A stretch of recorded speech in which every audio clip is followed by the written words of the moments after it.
hermanos, nuevamente los saludamos.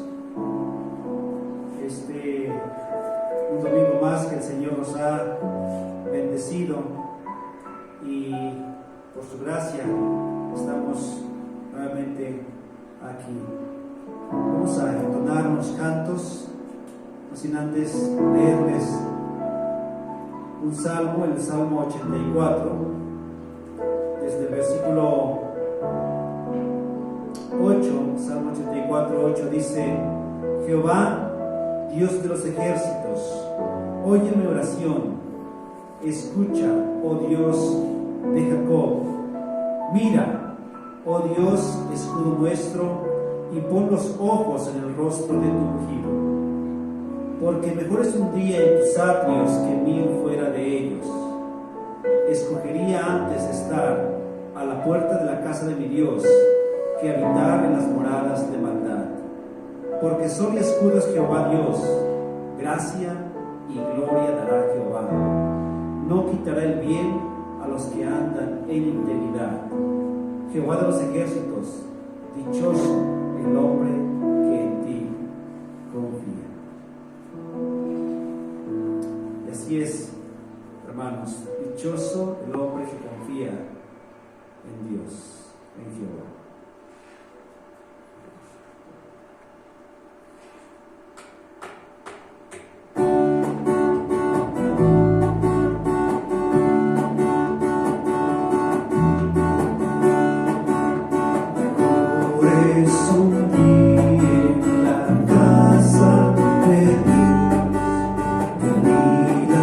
Lejos de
pues es un gozo tan grande el estar allá con nuestro Señor en aquel día cuando estaremos allá en los cielos. Él es nuestro amigo, Él es nuestro amigo fiel. Él siempre va a permanecer fiel, dice su palabra.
Nuevamente con el gusto de saludar a todos y cada uno de ustedes en sus casas, en sus hogares, reunidos con su familia, y esperando que en esta tarde puedan estar todos juntos, puedan estar ahí reunidos y pues regalarle un tiempecito, un poquito de tiempo de este día del Señor al Señor, regalarle unos minutitos, vamos a ser breves.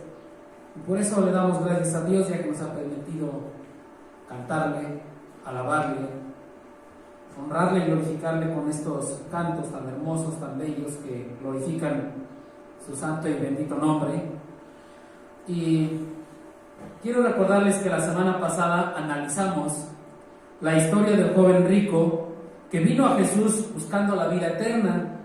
Lo vimos en los versículos del 16 al 22 de Mateo 19. Pero al final nos dimos cuenta que no tuvo el éxito que él esperaba.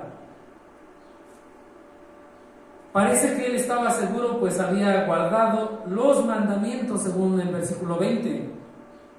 Pero cuando Jesús tocó el tema de las posesiones, tomó este punto de sus posesiones.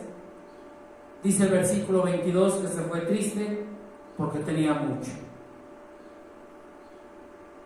Es decir, vino buscando la vida eterna y se marchó sin ella.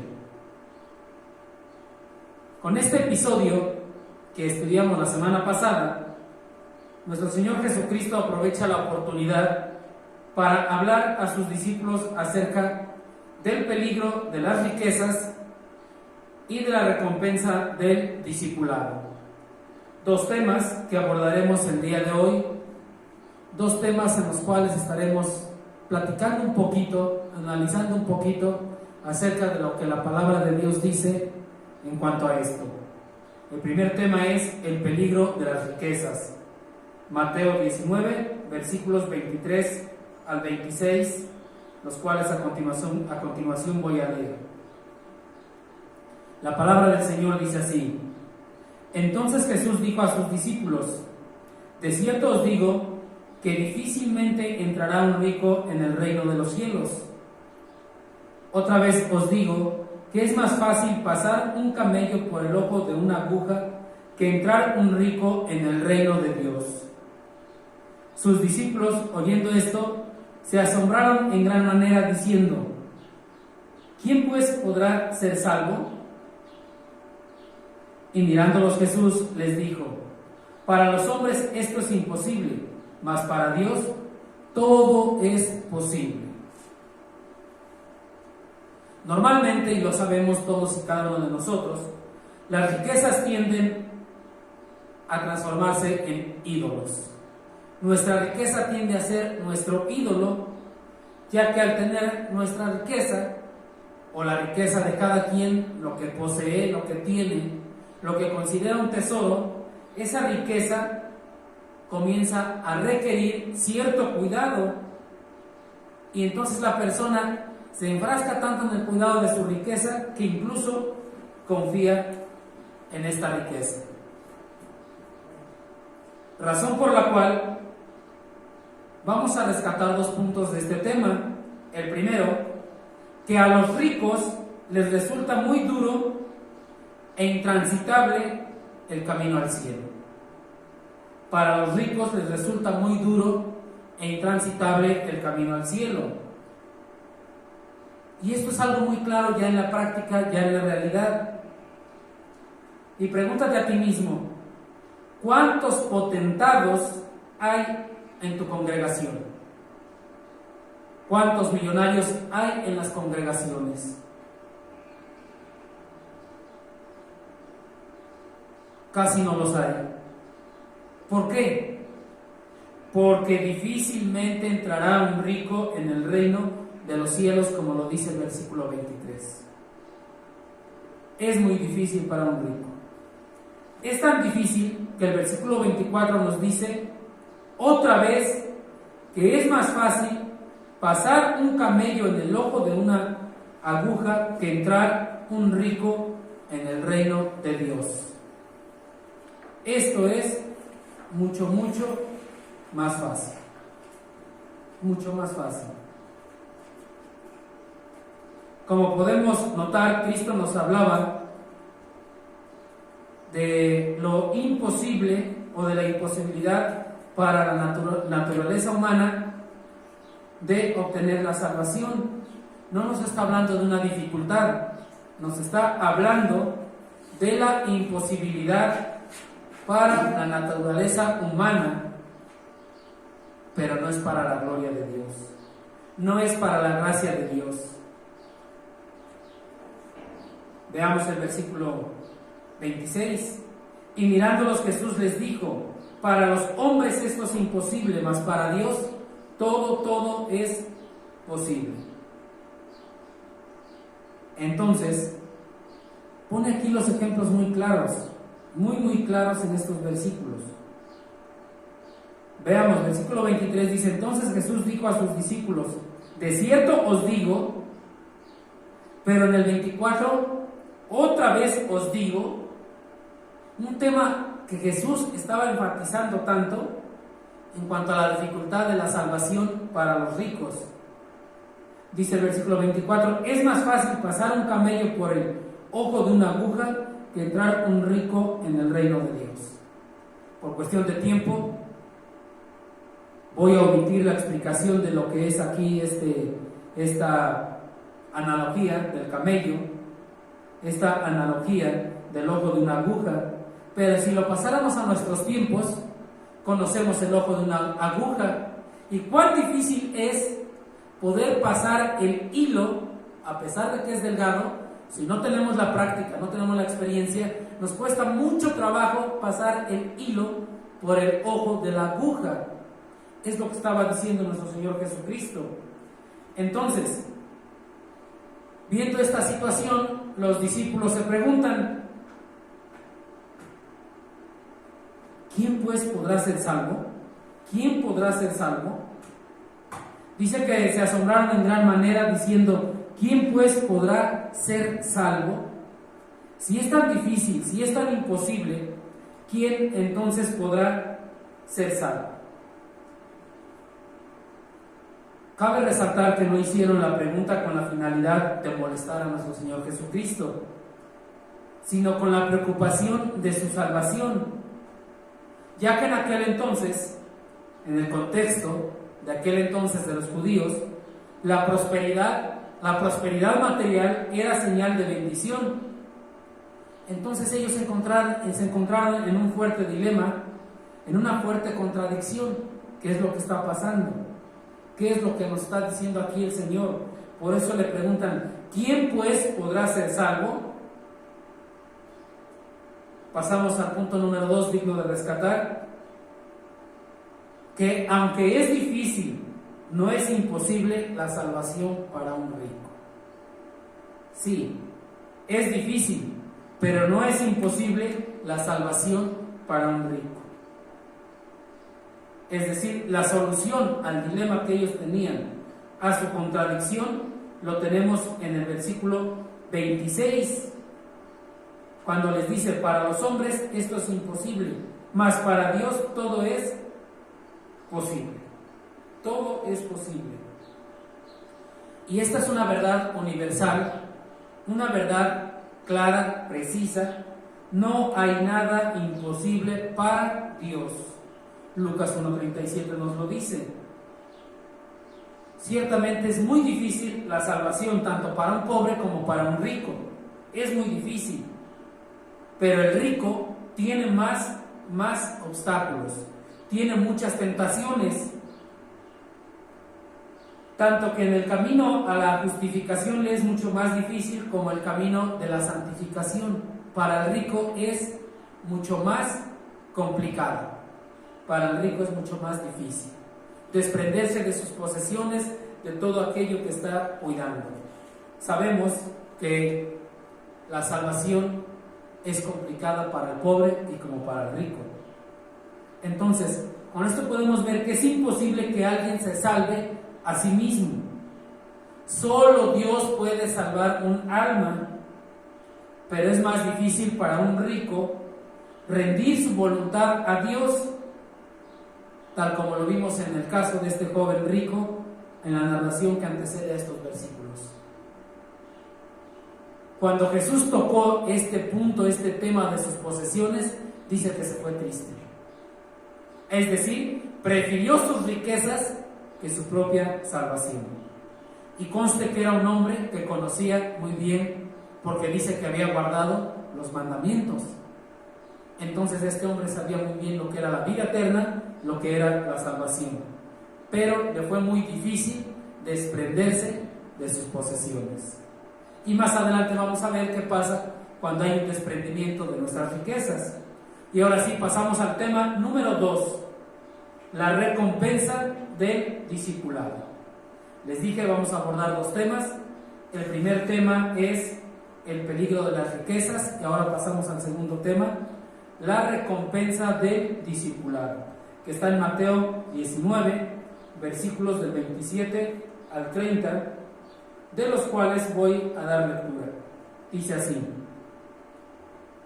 Entonces respondiendo Pedro le dijo: He aquí, nosotros lo hemos dejado todo y te hemos seguido. ¿Qué pues tendremos? Y Jesús les dijo: de cierto os digo que en la regeneración, cuando el Hijo del Hombre se siente en el trono de su gloria, vosotros que me habéis seguido, también os sentaréis sobre 12 tronos para juzgar a las 12 tribus de Israel. Y cualquiera que haya dejado casas, o hermanos, o hermanas, o padre, o madre, o mujer, o hijos, o tierras, por mi nombre recibirá 100 veces más y heredará la vida eterna. Pero muchos primeros serán postreros, y postreros primeros. Este tema comienza con la pregunta que hace el apóstol Pedro en el versículo 27, diciendo: ¿qué pues tendremos? ¿Qué pues tendremos? Pedro había entendido muy bien la línea de enseñanza del Salvador: déjalo todo y sígueme, despréndete de todo y sígueme.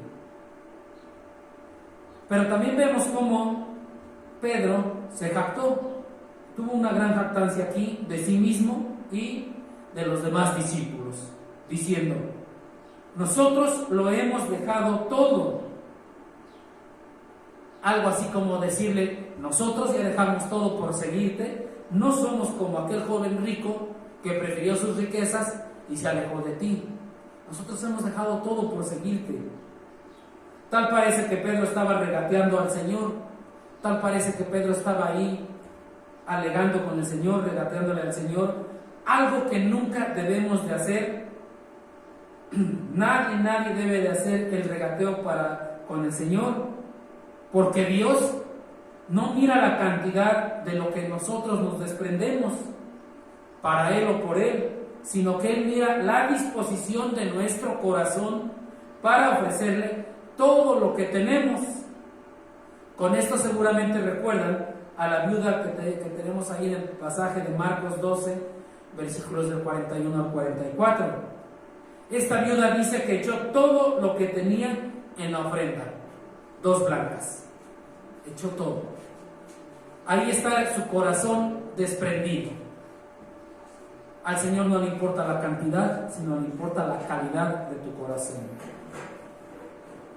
Y como podemos notar, ellos esperaban algo de Cristo. Es algo así como decirle: todo lo hemos dejado por ti, te hemos servido en todo momento, ¿qué nos va a tocar?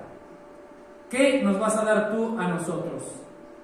¿Qué va a pasar si todo hemos dejado por ti? Veamos la respuesta, versículos 28 y 29. Y Jesús les dijo: de cierto os digo que en la regeneración, cuando el Hijo del Hombre se siente en el trono de su gloria, vosotros que me habéis seguido, también os sentaréis sobre 12 tronos para juzgar a las 12 tribus de Israel.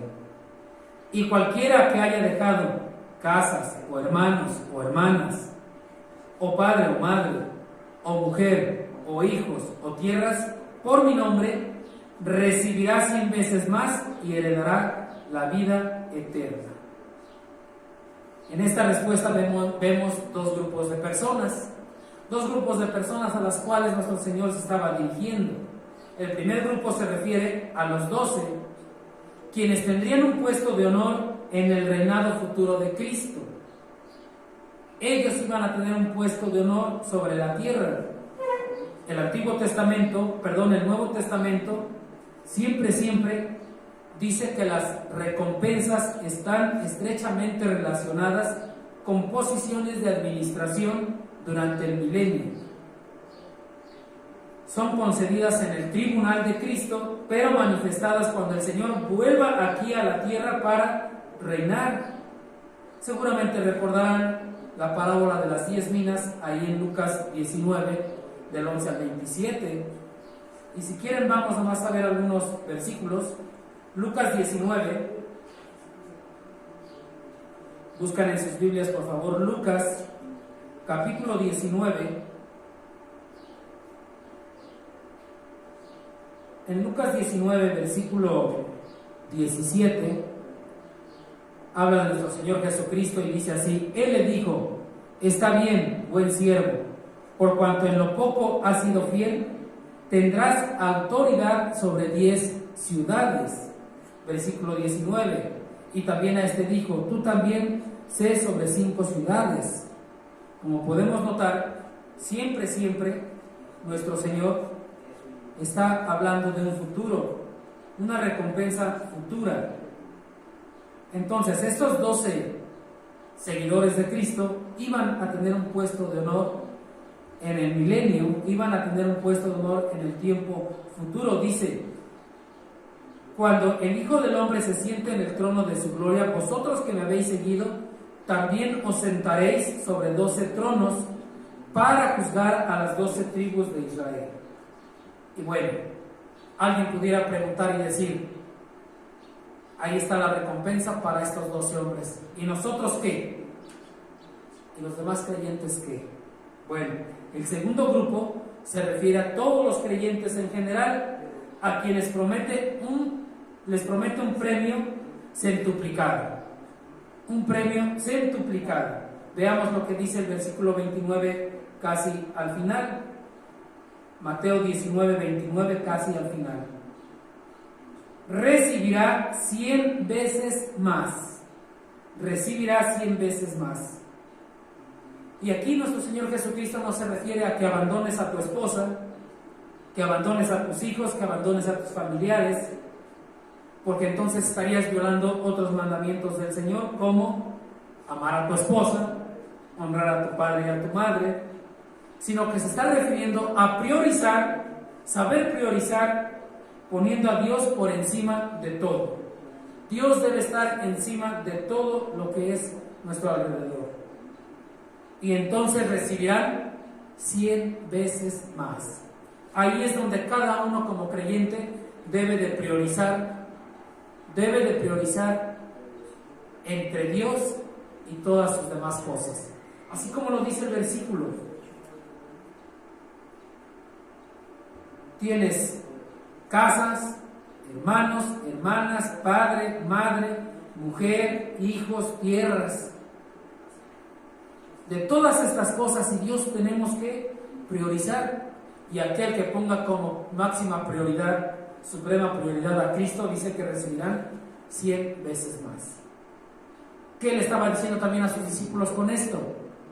Sí, has dejado todo y me estás siguiendo y vas a recibir 100 veces más. Aquel joven rico tenía mucho que iba a dejar, pero al final iba a recibir 100 veces más. Y no tan solo eso, dice el mismo versículo, pero también nos habló de heredar la vida eterna. Y no es que tenemos nosotros que sacrificar todo lo que tenemos.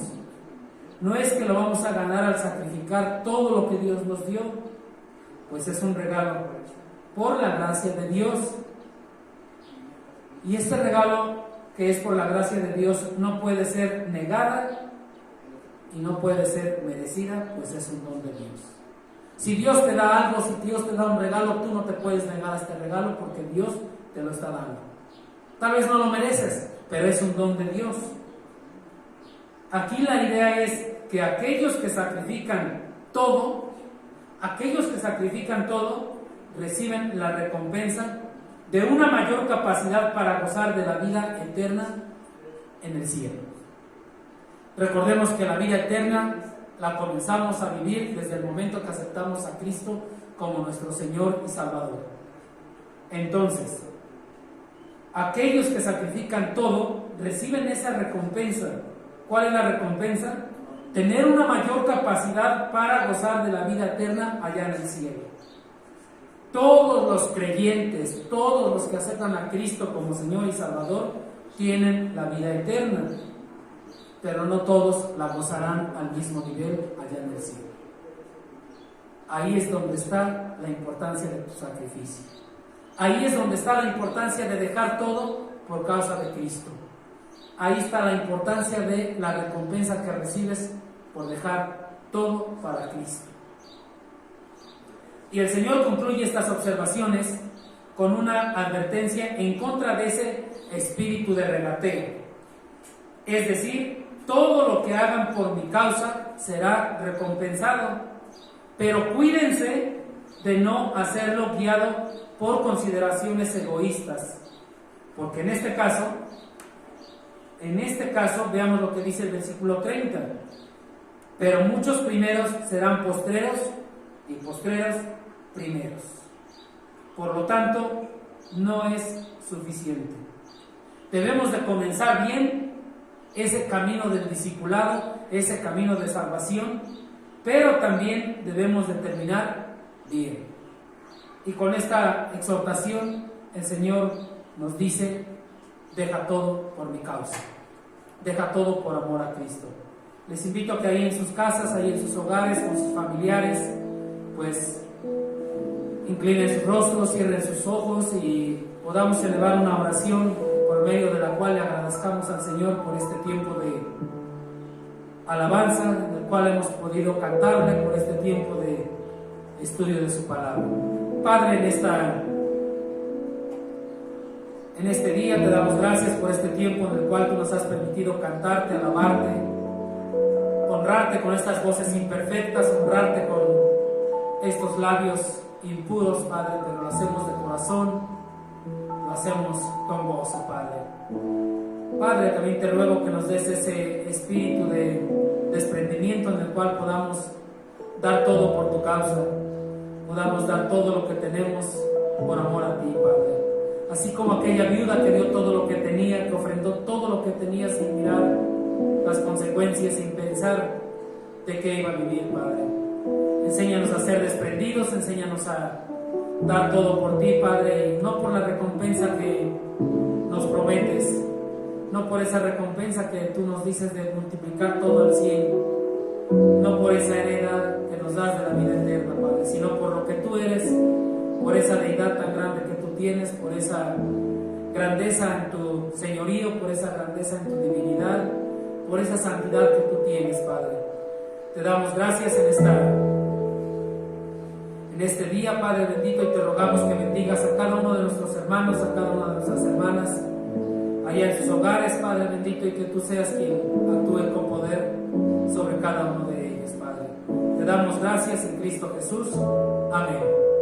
Hermanos, les recuerdo que estamos a sus órdenes, nuestro hermano Agustín Villeras, su servidor Jorge Chávez, y con solo una llamada, y les agradecemos por este tiempo. Que Dios los bendiga y muchas gracias.